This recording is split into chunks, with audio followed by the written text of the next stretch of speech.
책 읽는 자작나무. 안녕하셨습니까? 책 읽는 자작입니다. 오늘도 여러분들의 마음에 따뜻한 위로를 전할 책 소개해 드리겠습니다. 드라마를 보다가 문득 가슴 깊이 남는 대사를 만난 적이 있으신가요? 단순하면서도 우리의 영혼을 흔드는 그 한마디. 바로 그러한 대사를 우리는 명대사라고 부릅니다. 오늘 소개할 책은 정덕현 평론가의 어느 하루 눈부시지 않은 날이 없었습니다. 입니다. 이 책은 저자의 마음을 사로잡은 45개의 명대사를 통해서 우리에게 위로와 공감을 전하고 있어요. 드라마가 오락은 맞죠? 즐거움을 주니까. 그런데 단순히 그렇게만 치부하기에는 살짝 다른 정서가 있는 듯 합니다. 드라마라는 거는 왠지 다른 매체보다 더 친숙하게 우리의 일상을 비추는 거울과 같지 않던가 하는 생각을 했어요. 힘든 하루 끝에 TV 속에 등장하는 인물들과 함께 울고 웃다 보면 문득 내 인생도 조금은 견딜만 하다는 생각이 들잖아요. 드라마 속에 있는 주인공이 던지는 한마디는 우리가 겪는 현실을 투영하는 듯하고 그래서 위로를 받곤 합니다. 어느 하루 눈부시지 않은 날이 없었습니다. 이 대사 기억하실라나? 김혜자 씨 주연의 드라마 눈이 부시게라는 드라마의 마지막에 나왔던 대사였습니다. 딱 보자마자 알아봤어요, 저는. 그야말로 명대사였죠. 우리의 일상을 드라마에 빗대어 본다면 어느 하루는 비극일 수도 다른 하루는 희극일 수도 있습니다. 하지만 기쁜 날도 슬픈 날도 모두 소중하고요. 매일의 하루는 참으로 눈부십니다. 눈부시게 아름답습니다 라고 말하던 주연 배우의 음성이 아직도 또렷하게 남아 있습니다. 드라마를 설명하는 글은 아니에요. 드라마의 대사에서 공감된 글과 연결 지점이 만들어진 저자의 따뜻하고 재미있는 일상이 묘한 하모니가 이루어진 에세이입니다. 오늘도 그리고 내일도 눈부신 하루가 되시기를 바라면서 이 책을 통해 여러분의 마음에 작은 위로와 따뜻한 공감이 전해지기를. 그럼 지금부터 자작나무 숲길을 같이 걷겠습니다.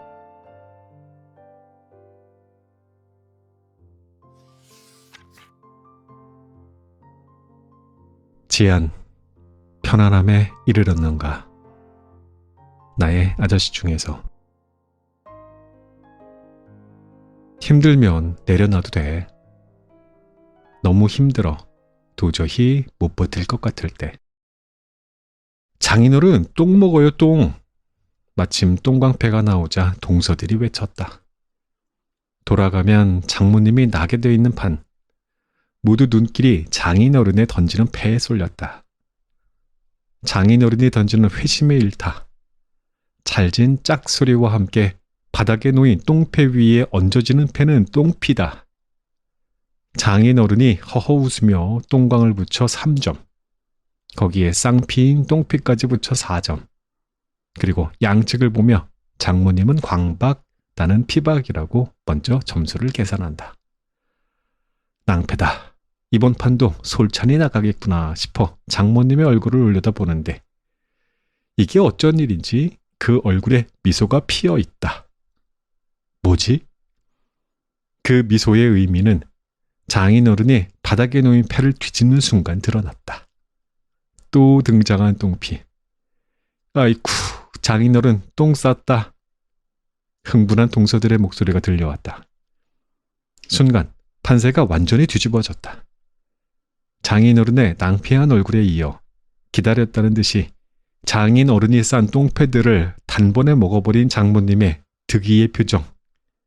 나야 어느 쪽이든 피박이니 마찬가지지만 순간의 선택들에 의해 박히는 드라마틱한 승패에 모두가 환호성을 질렀다. 명절이면 의례 모여 한판 벌어지던 고스톱. 장인어른과 장모님 그리고 나와 동서들은 100 고스톱을 치곤 했다. 100원짜리를 어디서 바꿔놓으셨는지 잔뜩 챙겨와 1000원짜리 지폐와 바꿔주고 던지기만 하면 짝짝 붙는 고스톱 전용 담요를 깔아놓고 버리는 판. 이기는 쪽은 늘 장모님이었다. 고스톱이 젬병인 나는 잃는 게 일이었다. 그러한 내가 안쓰러워 보이는지 장모님은 내 패를 봐주며 살아야 할지 죽어야 할지를 말씀해 주시곤 했다. 광 팔고 죽어. 나이가 들어서일까? 40대까지만 해도 명절이면 을에 벌어지던 고스톱판이 50대를 넘어서면서 잘 벌어지지 않았다. 체력적으로도 버거운 게 사실이었고 저녁상에 반주 한 잔을 하고 나면 졸릴 정도로 피로한 나이였다. 회사 일에 한창 몸도 마음도 바쁜 첫째 동서는 픽 쓰러져 잠들곤 했는데 그러면 장모님은 깨우지 말라며 쉬쉬 하곤 했다. 대학 졸업 후 바로 회사에 들어가 지금껏 다니고 있던 첫째 동서는 몇 차례 수술을 받았다. 젊어서는 짱짱했지만 나이는 어쩔 수 없다고 40주를 넘기면서 몸 여기저기 무너지는 소리가 들린다고 했다.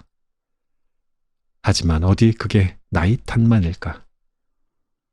같이 술을 마시다 보면 회사 생활이 만만치 않다는 것을 느낄 수 있었다. 나야 프리랜서 생활로 누구와 부딪힐 일이 별로 없지만 회사에서 차장, 부장 직급 정도로 오르면 일보다 더 부대끼는 게 사람이라고 했다. 단인의 만에 하는 이야기를 자주 했지만 첫째 동서는 여전히 잘 버텨내고 있다. 그래서였을까? 코로나19가 한창이던 시절 양성 판정이 나와 집에서 격리하게 되었다며 뭐 볼만한 드라마 없어요? 라고 묻는 첫째 동서에게 나의 아저씨를 권해줬다. 그 드라마에 나오는 중년의 아저씨들이 꼭 첫째 동서를 닮은 것 같아서였다. 드라마에는 관심도 없고 또 볼 시간도 없다던 첫째 동서에게서 전화가 왔다. 형, 이 드라마 뭐야? 매일 울면서 보고 있잖아. 인생도 어떻게 보면 외력과 내력의 싸움이고 무슨 일이 있어도 내력이 있으면 버티는 거야. 나의 아저씨 중에서 중년의 남자 주인공은 오래된 건물의 안전을 진단하는 일에 빗대 인생을 이야기한다. 제 아무리 세월이 흘러 비바람에 건물이 흔들려도 그 안에 외력을 버텨낼 수 있는 단단한 내력이 있다면 건물이 무너지지 않는 것처럼 우리의 삶도 그렇다는 것이다. 이른바 존버하는 것. 하지만 더 지나고 보니 끝내 버텨낼 수 없는 것들도 있다는 걸 알게 됐다. 나이도 그렇고 사회생활도 그렇다. 인생에는 어떤 전환기라는 게 있어서 끝까지 외력을 버텨내려 내력을 쓰다가는 소진되어 다음 기회를 잡을 기력 또한 잃게 되는 경우도 있다. 그러니 더 이상 힘들어 버티지 못할 때에는 내려놓는 게 더 현명한 방법이다. 편안함에 이르고자 하는 건 자연의 섭리가 아닐까. 애써 모래성을 세우려고 하는 건 우리의 욕망이지만 모래성이 무너져 편안한 상태가 되려는 것은 섭리이다. 물론 이건 포기하라는 이야기가 아니다. 삶에 변화할 수 없는 어떤 흐름들에는 거스르지 말라는 거다. 거스르면 거스를수록 파도는 삶을 더욱 흔들리게 만들 테니 서핑을 하는 이들이 모든 파도에 올라타는 건 아니다. 그들은 보드 위에 오르기 전에 파도를 살핀다. 이 파도는 괜찮을까? 저 파도는 괜찮을까? 살피다가 이거다 싶을 때 올라간다. 물론 잘못된 선택과 타이밍에 넘어지기도 하지만 하면 할수록 어떤 파도가 내게 맞는지를 잘 알게 되고 그래서 덜 넘어지게 된다. 외력에 버티는 내력도 중요하지만 자연스러운 흐름을 찾아내는 건 더 중요하다고 할 수 있다. 나는 죽을 땐 죽어. 장모님은 고스톱의 비법이 거기에 있다고 말씀하셨다. 살 때와 죽을 때를 안다는 것. 그건 아마도 오래도록 고스톱을 쳐온 구력에서 나오는 바이브의 일개다. 죽는다고 표현하지만 고스톱에서의 죽음은 다음 판에서 살기 위한 선택이다. 끝이 아니라는 것. 이번 판이 지나면 다음 판이 또 있다는 것이다. 고스톱 고수가 툭 던진 한마디이지만 나는 이것이 때로는 버텨내기 힘든 상황에 몰린 삶의 건네는 결코 작지 않은 지혜라고 생각한다.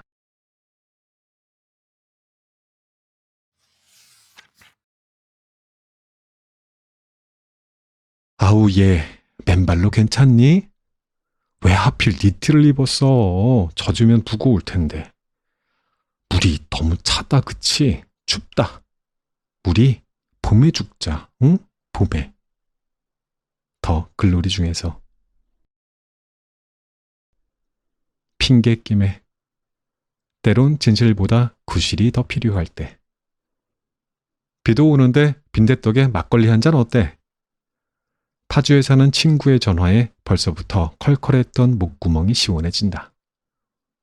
아마도 퇴근길에 비가 내리자 괜스레 술 한 잔을 떠올렸을 테다. 당연히 비가 오니 막걸리에 빈대떡이었을 테고 좋지 하며 부랴부랴 옷을 챙겨 입고 3호선 끄트머리 대화역에 있는 빈대떡 집으로 향한다. 어쩌다 보니 이 집은 비 오는 날에 아지트가 되어버렸다. 왜 하필 비만 오면 빈대떡에 막걸리냐고? 비가 오면 일조량이 줄어들어 일시적 우울감을 느끼는 이들이 많고 그래서 해물파전에 함유된 단백질과 비타민 B가 비 오는 날 드는 우울한 기분을 해소하는 데 도움을 준다라는 식의 과학적인 이유는 아니다. 그보다는 일종의 파블로프의 개에 가깝다. 멍멍. 시작은 대학 시절로 거슬러 올라간다. 그 시절 우리는 우주회라는 걸 만들었다. 무슨 우주를 탐구하는 그런 모임이 아니라 비 올 때 술 마시는 모임이다. 왜 그리 술을 많이 마셨는지 모르겠지만 학교보다 주점에 더 많이 갔던 걸로 기억한다. 한 번은 교문을 지나 들어가는데 비가 내리자마자 곧바로 발길을 돌려 주점에 갔던 적도 있다. 그럼 비가 안 오면 안 마실 것 같지만 그게 그렇지 않다. 모여 앉아 기우제를 올렸으니까. 그러니 비는 핑계에 불과했다. 친구들과 만나 술 마실 구실을 찾으려는. 이러니 비만 오면 파블로프의 개가 되는 것은 당연하지 않을까. 빗속을 뚫고 아지트에 거의 당도할 즈음 어머니에게서 전화가 왔다. 김장을 했으니 가져가라는 거였다. 뭘 힘들게 김장을 또 했어. 그냥 사 먹는다니까. 왜 그랬는지 모르지만 짜증이 났다. 어머니의 몸은 예전 같지 않으셨다. 기력도 많이 떨어지신 데다 무릎 수술까지 받아 김장을 하는 일은 무리가 될 게 뻔했다. 그래도 요리 욕심을 버리지 않는 어머니셨다. 이젠 작은 댁에서도 오지 않아 혼자 꼬박 밤을 새워가며 음식을 준비해야 하는 제사도 줄이든 없애든 하라고 그토록 얘기해도 고집을 꺾지 않으셨다. 움직일 수 있을 때까지는 말리지 마라. 그렇게 몸을 젊은 사람 쓰듯 쓰다가는 진짜 움직일 수 없게 될 수도 있다고 해도 씨도 먹히지 않았다. 알았어. 그래도 만든 거니까 가져가. 늘 이런 식이었다. 막걸리가 달았다. 꿀떡꿀떡 잘도 넘어갔다. 고소하고 기름진 빈대떡까지 곁들이니 속도 푸근해졌다. 술안주로 엄마들 이야기가 올랐다. 우리 엄마는 말이야. 김장과 제사 이야기를 꺼냈더니 친구가 자기 엄마도 마찬가지라고 했다. 그러면서 그것은 엄마들의 자기 존재 증명에 가깝다고 했다. 당신이 아직 이렇게 살아있다는 걸 요리를 통해 그 요리가 여전히 자식들의 입에 들어가는 걸 보는 것으로 확인하고 싶어 한다는 거였다. 술자리에서는 맞는 말이라고 맞장구를 쳤지만 집으로 돌아오는 길에 생각해보니 그건 어머니의 핑계 같다는 생각이 들었다. 자식들과 모여 함께하는 시간을 갖고 싶어서 만들어내는 핑계. 핑계라고 하면 괜스레 구실을 내세우는 것으로 치부되지만 어떤 경우에는 삶의 중요한 힘이 되기도 한다. 삶의 어떤 것들은 진실을 직면하는 것보다 때로는 구실을 대며 외면할 때 더 살아갈 수 있는 힘이 되기도 한다. 더 글로리에서 학교 폭력에 시달리다가 절망의 끝에 선 소녀가 끝내 생을 접으려 강물로 걸어 들어갈 때 저편에서 자신처럼 강물로 들어온 한 할머니가 소녀에게 던지는 엉뚱한 핑계가 그렇다. 아우 얘 맨발로 괜찮니?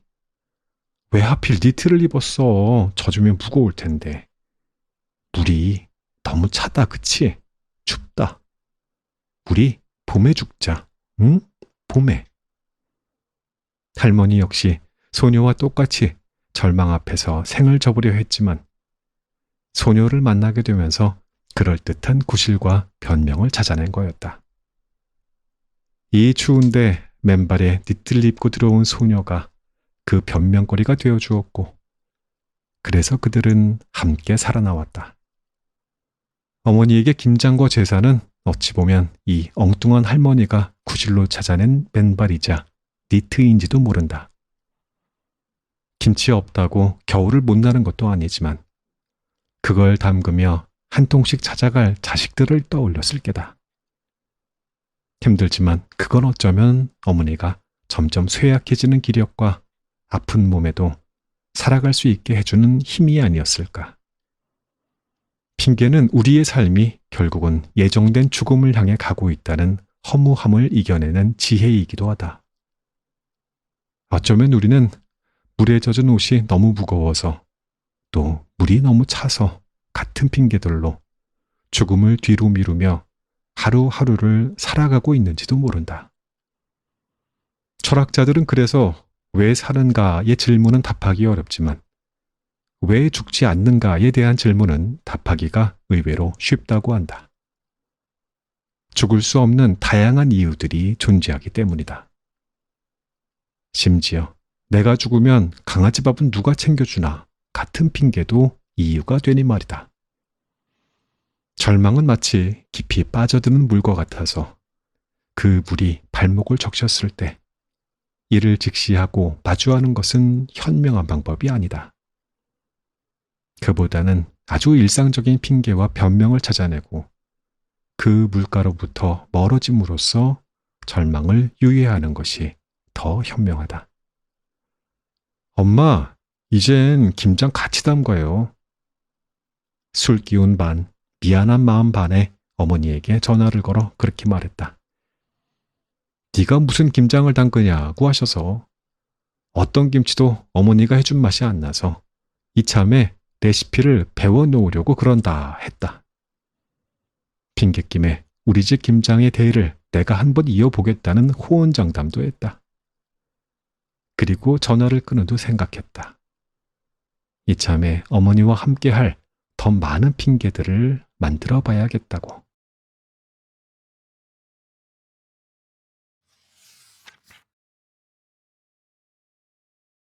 너는 봄날의 햇살 같아. 로스쿨 다닐 때부터 그렇게 생각했어. 너는 나한테 강의실의 위치와 휴강 정보와 바뀐 시험 범위를 알려주고 동기들이 날 놀리거나 속이거나 따돌리지 못하게 하려고 노력해. 지금도 너는 내 물병을 열어주고 다음에 구내식당에 또 김밥이 나오면 나한테 알려주겠다고 해. 너는 밝고 따뜻하고 착하고 다정한 사람이야. 봄날의 햇살, 최수연이야. 이상한 변호사 우영우 중에서. 너는 봄날의 햇살 같아. 새삼 고마워지는 존재가 있을 때.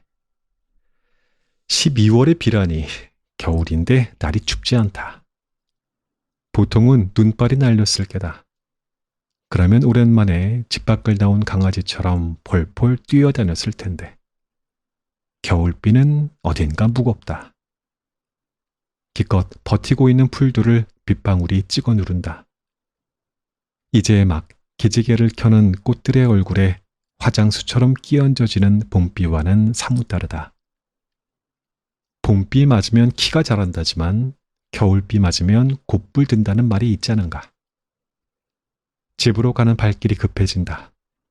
급하게 걷고 있는데 불쑥 누군가 우산을 들이민다.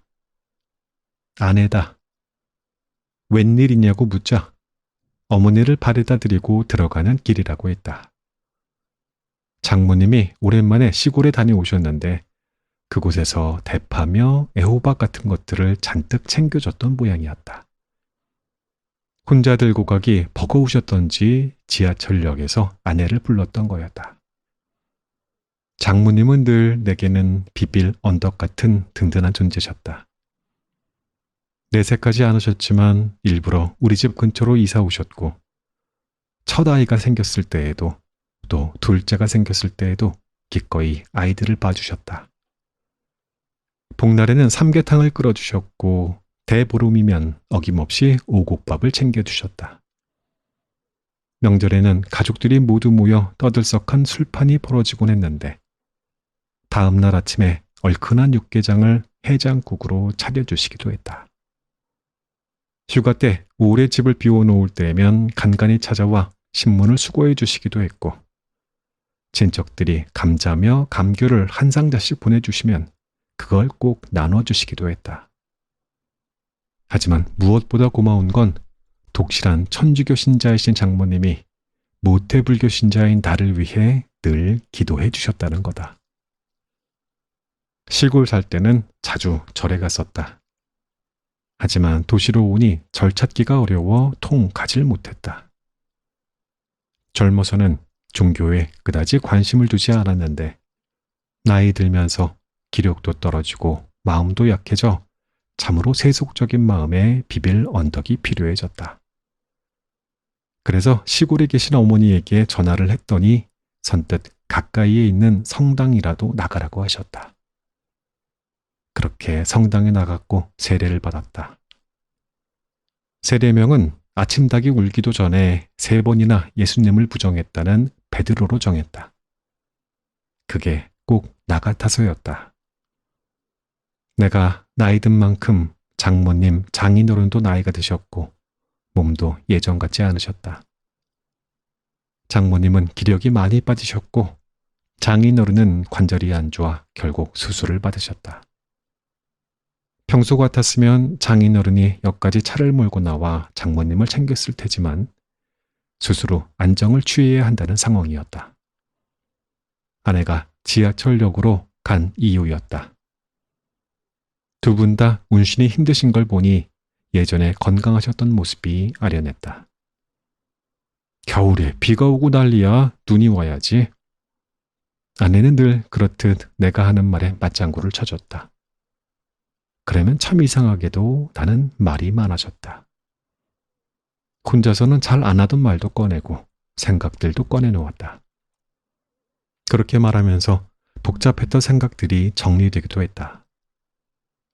지구온난화 때문인지 겨울에 비가 오는 걸 보니 겨울에 눈이 오고 봄이 오면 꽃피는 계절의 변화가 더 소중하게 느껴진다는 이야기를 했다. 겨울이 겨울 같지 않으면 봄이 어디 봄 같겠어? 때론 너무나 거대하지만 늘 일상처럼 여겨져서 소중함을 모르는 것들이 있다는 이야기가 이어졌고 그러다 엉뚱하게도 나는 어느 다큐멘터리에서 봤던 고래 이야기를 꺼내놓고 있었다. 미국에서 혹등고래가 갑자기 튀어올라 옆에 있던 카약을 덮쳤는데 놀랍게도 아무도 다치지 않았대. 그렇게 튀어오르는 것을 브리칭이라고 하는데 수류탄 40개가 터질 때의 위력이라고 하거든? 도대체 어떻게 이런 기적이 생겼나 싶었는데 알고 보니까 튀어오르던 고래가 카약에 사람이 타고 있는 걸 보고 순간 방향을 틀었다는 거야. 놀랍지 않아? 뜬금없이 던진 고래 이야기였지만 아내는 진심으로 놀랍다며 대단하다고 맞장구를 쳤다. 그 다큐멘터리는 혹등고래가 다른 동물들을 보호하는 습성을 갖고 있어서 고래들뿐만 아니라 돌고래, 물범, 바다사자까지 보호한다고 했다. 위험에 처한 바다사자를 자신의 지느러미에 숨겨주기도 하고 상어에 쫓기는 고래 연구자를 지느러미로 감싸 머리 위로 올려서 도와주기도 한다는 것이다. 생각해보면 인간은 고래들의 적이나 마찬가지였다. 향유 생산으로 인간에게 희생된 향고래만 76만 마리에 달했으니 말이다. 그런데도 여전히 착하게 다른 동물들을 돕는 고래를 가까이서 본 이들은 신적인 존재라는 느낌을 갖는다고 했다. 봄날의 햇살 같은 거대하지만 늘 옆에 존재해 있어 그 존재를 망각하고 사는 것들이 있다. 늘 깨어나 보면 마치 당연한 것처럼 차려져 있었던 엄마의 밥상이 그렇고 늘 옆에서 미량처럼 존재했던 장모님, 장인어른의 도움의 손길과 나를 위한 기도들, 늘 내가 하는 이야기에 맞장구를 쳐서 나의 어지러운 생각들을 정리해주는 아내가 그렇다. 그것은 마치 겨울에 오는 눈이나 봄에 피어난 꽃, 따뜻한 햇살 같은 것들이다. 너무 거대해서 오히려 잘 보이지 않고 너무 당연해서 그 기적 같은 일들이 오히려 감춰져 버리는 무덥디 무거워 보이는 겨울비지만 아내와 우산을 쓰고 걷는 발걸음이 가볍다. 제잘제잘 떠드는 수다가 즐겁다. 빗속으로 거대한 고래 한 마리가 허공을 날아간다.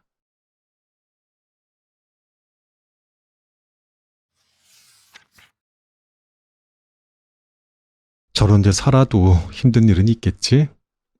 근데 힘든 일도 저런 데서 겪고 싶다.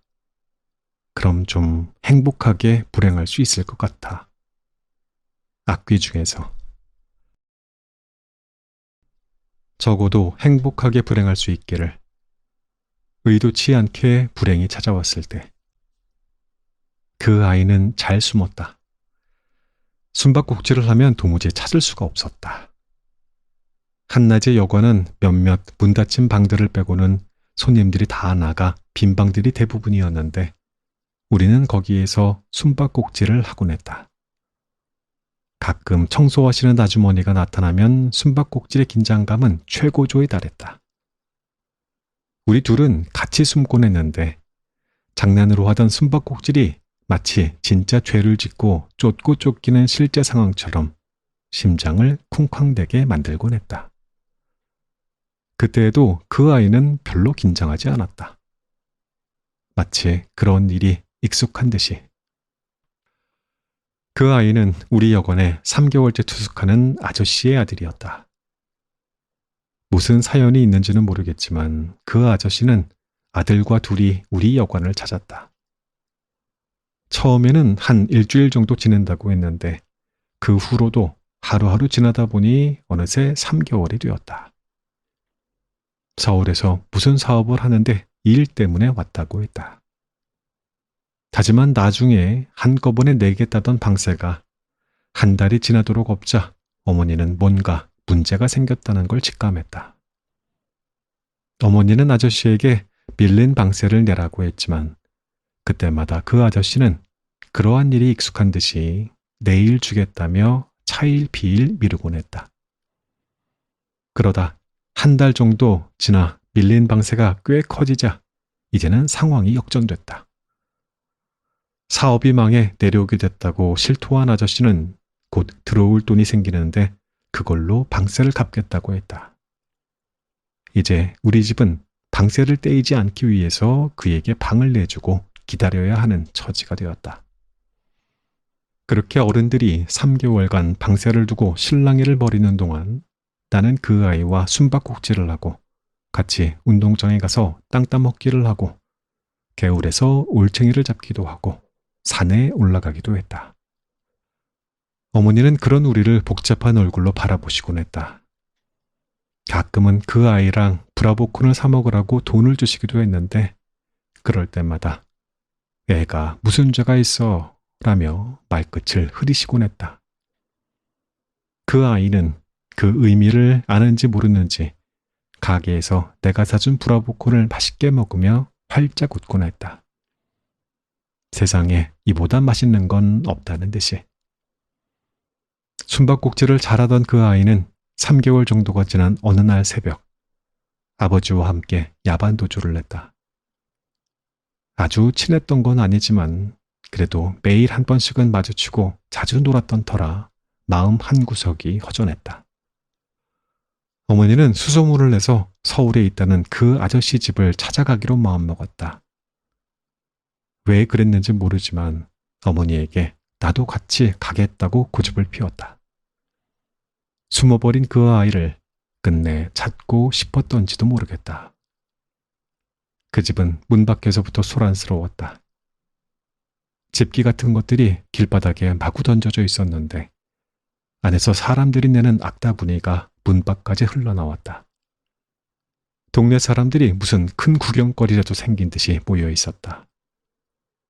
그 좁은 집방 안에는 20명 정도 되는 사람들로 가득했는데 저마다 한마디씩 분통을 터뜨리고 있었다.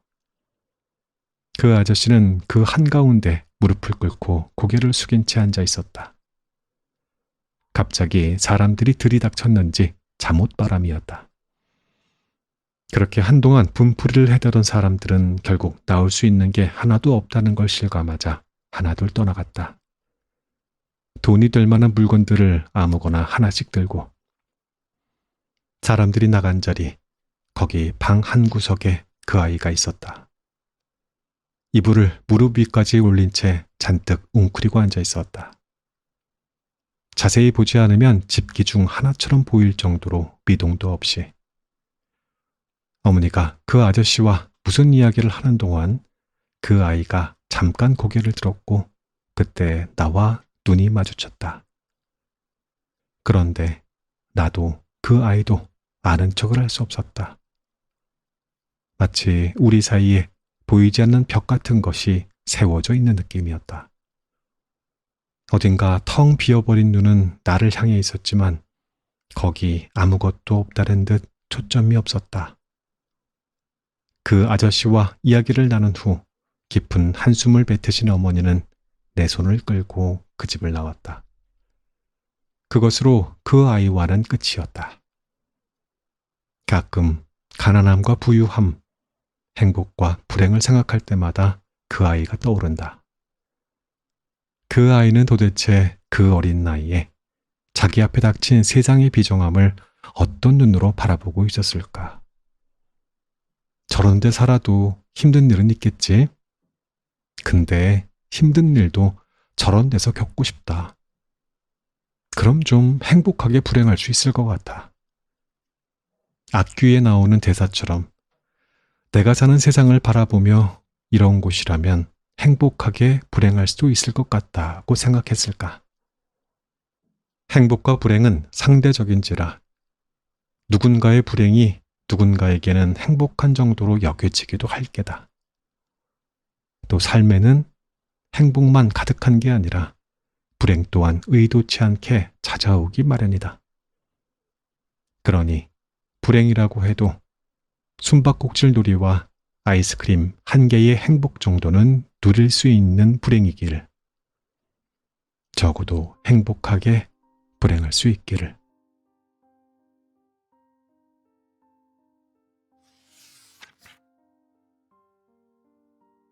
아버지, 정말 뭐든 될 수 있고 뭐든 할 수 있어? 그럼 뭐든 될 수 있고 뭐든 할 수 있지. 담임 말이 다 맞아. 꿈도 없고 미래도 없고 나 아무것도 없어. 그러니까 성산아, 아버지 있잖아. 아버지. 성산이가 투수야. 그리고 아버지는 수비수고. 성산이가 안타 좀 맞고 홈런도 한 대 맞았어. 근데 괜찮아. 왜냐하면 아버지가 뒤에서 열심히 뛰면서 다 막아내고 있어. 성산이 마운드에서 내려올 때까지 아버지 절대 어디 안 가. 그러니까 성산아, 우리 포기하지만 말자. 알았어? 나빌레라 중에서. 걱정 마. 네 옆에는 늘 내가 있어. 내 편이 하나도 없다고 느껴질 때. 야구공이 내 앞쪽으로 굴러왔다. 저편에서 글러브를 낀 아저씨가 손을 들어 올렸다. 던져달라는 것. 나는 공을 집어 그를 향해 던졌다. 오랜만에 던져서인지 정확하진 않았지만 살짝 오른쪽 위로 비껴나간 공을 그가 점프를 하더니 잡아냈다. 그리고는 고맙다는 표시로 인사를 냈다. 그는 몸을 돌려 저편에 서 있는 아이를 향해 공을 던졌다. 아버지와 아들처럼 보이는 그들이 하는 캐치볼이 한없이 한가롭고 평화롭게 느껴졌다. 봄날의 어느 일요일이었다. 아파트 뒤편 잔디밭에 봄날의 햇살을 즐기려는 이들이 모였다. 저마다 자리를 펴고 앉아 챙겨온 도시락을 꺼내 먹는 이들도 있었고 반려견과 함께 슬슬 산책을 하는 이들도 있었다. 그 속에서 모녀로 보이는 두 사람이 유독 눈에 띄었다. 모두가 활기차게 움직이는 그 틈 속에서 그들은 아주 천천히 걷고 있었는데 앞에 선 이는 어딘가 곧 넘어질 듯 위태로워 보였다. 뒤따르는 이가 그를 예의주시하고 있었다. 넘어지기라도 하면 금세 다가가 부축하려는 듯. 그 모습에서 아이가 걸음마를 배우기 시작했을 때가 떠올랐다. 어느 날 아이가 소파 한쪽을 쥐고 일어서더니 뒤뚱뒤뚱 걷기 시작했다. 나와 아내는 그게 뭐라고 환호성을 질렀다. 몇 걸음 걷다가 주저앉고 그래도 또 일어나서 걷고 아이는 그걸 반복하더니 이내 거실 여기저기를 걸어다니기 시작했다. 그때 우리는 저 모녀처럼 아이의 뒤에서 혹여나 넘어져 다치기라도 할까 바라보면서 따라다니곤 했다. 자세히 보니 앞에서 이가 어머니였고 뒤따르는 이는 딸처럼 보였다. 배에 복대 같은 걸 차고 있는 걸 봐서는 몸이 편찮으신 것 같았다. 아마도 겨우내 집 밖을 나가기가 어려웠던 것 같다. 그래서 따뜻한 햇살이 들어오는 봄날의 기운에 오랜만에 산책을 나왔을 테고 그러한 엄마를 마치 걸음마하는 딸을 보듯 딸이 뒤따랐을 것일 테다. 아마도 그 딸이 어렸을 때에는 엄마가 걸음마하는 딸을 따라다녔을 게다. 그런 돌고 도는 삶의 모양이 저 캐치볼을 닮았다. 던지면 받고 받으면 던지고 어린 딸을 엄마가 뒤따르고 나이 든 엄마를 성장한 딸이 뒤따르고 야구라는 스포츠는 인생을 닮았다. 인생 한 방을 홈런이라고 표현하기도 하고 인생의 결정적인 순간을 9회 말 투아웃으로 이야기하기도 한다. 도루니 병살타니 적시타니 하는 표현들이나 타율, 대타, 구원투수, 돌직구, 삼진아웃, 변화구 같은 야구 용어들도 모두 삶에 비유되곤 한다. 또 끝날 때까지는 끝난 게 아니다 같은 표현들도 있다. 나빌레라에서도 인생을 야구에 빗댄 표현이 등장한다. 중년의 아들이 위기에 몰린 걸 알게 된 노년의 아버지가 어려서 야구를 했던 아들에게 글러브를 사다 주며 하는 말이 그것이다. 성산아, 아버지 있잖아 아버지. 성산이가 투수야. 그리고 아버지는 수비수고 성산이가 안타 좀 맞고 홈런도 한 대 맞았어. 근데 괜찮아. 왜냐하면 아버지가 뒤에서 열심히 뛰면서 다 막아내고 있어. 성산이가 마운드에서 내려올 때까지 아버지 절대 어디 안 가. 그러니까 성산아, 우리 포기하지만 말자. 알았어? 지금도 노년의 아버지가 자신이 아들의 수비수라며 용기를 북돋워주는 말을 떠올리면 가슴이 뜨끈해진다.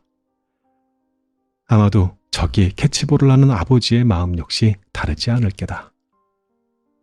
마음껏 던져봐. 다 받아줄게. 저기 앞서 위태롭게 걷는 어머니도 딸이 처음 걸음마를 뗐을 때부터 성장할 때까지 수비수의 마음으로 딸을 챙겨봤을 게다. 그저 당연하게 생각하며 심지어 투정 부리며 먹었을 딸의 밥을 살뜰히도 챙겼을 거고, 보이지 않고 티나지 않는 집안일을 묵묵히 해왔을 것이며, 어쩌면 모진 세상 밖에서 가족을 챙기기 위해 험한 일도 했을 게다. 그렇게 누군가의 수비수가 되어 살다 나이 들어갔을 게다. 그리고 이제 딸이 수비수가 되었다. 하지만 앞서 위태롭게 걷는다고 어머니의 마음이 다를까? 앞서 걸으면서도 여전히 딸의 수비수처럼 마음을 쓰고 있을 테다. 어머니는 자꾸 딸을 돌아본다. 자신을 챙기는 딸을 걱정한다. 그 모습이 꼭 마음이 오가는 캐치볼처럼 보였다. 걱정 마. 네 옆엔 늘 내가 있어. 이렇게 말하는 듯한 따뜻한 봄날의 햇살이 쏟아지던 날이었다.